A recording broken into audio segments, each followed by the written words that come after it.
నమస్తే welcome to our channel నిర్మిషాలి వైసీపీ నేత మాజీ మంత్రి అంబటి రాంబాబుకు షాక్ ఇచ్చారు పోలీసులు ఆయనపై కేసు నమోదైంది బుధవారం గుంటూరులో వైసీపీ ఆధ్వర్యంలో నిర్వహించిన వెన్నుపోటు దినం కార్యక్రమంలో పోలీసులను రాంబాబు బెదిరించారు ఈ క్రమంలో విధులకు ఆటంకం కలిగించారని పేర్కొంటూ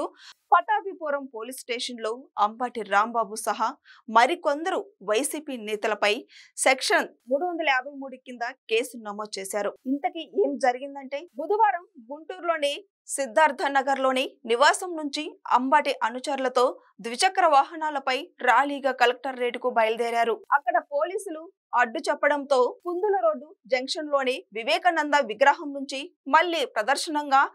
కంకరగుంట ఓవర్ బ్రిడ్జి వద్దకు చేరుకున్నారు అక్కడ పోలీసులు అడ్డుకున్నారు పట్టాభిపురం సిఐ గంగా వెంకటేశ్వర్లు ర్యాలీగా అనుమతి లేదని ఓవర్ బ్రిడ్జి మీదకు ఒకేసారి ఇంత మందిని వెళ్లనిచ్చేది లేదని స్పష్టం చేశారు తనని ఎలా పోనివ్వరు చూస్తానంటూ పోలీసులతో వాగ్వాదానికి దిగారు ర్యాలీకి అనుమతించేదే లేదని సిఐ తేల్చి చెప్పారు సహనం కోల్పోయిన అంబటి రాంబాబు ఏం చేస్తావు అంటూ అభ్యంతరకరంగా మాట్లాడడంతో మర్యాదగా మాట్లాడండి నోరు అదుపులో పెట్టుకోండి అని సిఐ సైతం ఘాటుగా బదిలిచ్చారు దీంతో అంబటి రాంబాబు పళ్ళు కొరుకుతూ నాలుక మడత పెట్టి సిఐపై ఆగ్రహం వ్యక్తం చేశారు పళ్ళు కొరుకుతున్నారంటే మీ బెదిరింపులకు భయపడి ఎవరెవరు ఇక్కడ లేరని సిఐ స్పష్టం చేశారు పోలీసులు అనుమతి ఇవ్వకపోవడంతో అంబటి రాంబాబు నడుచుకుంటూ వెళ్లారు ఆ తర్వాత ఒక్క వాహనాన్ని పోలీసులు అనుమతించారు ఈ ఘటనకు సంబంధించి అంబటి రాంబాబు సహా కొంతమందిపై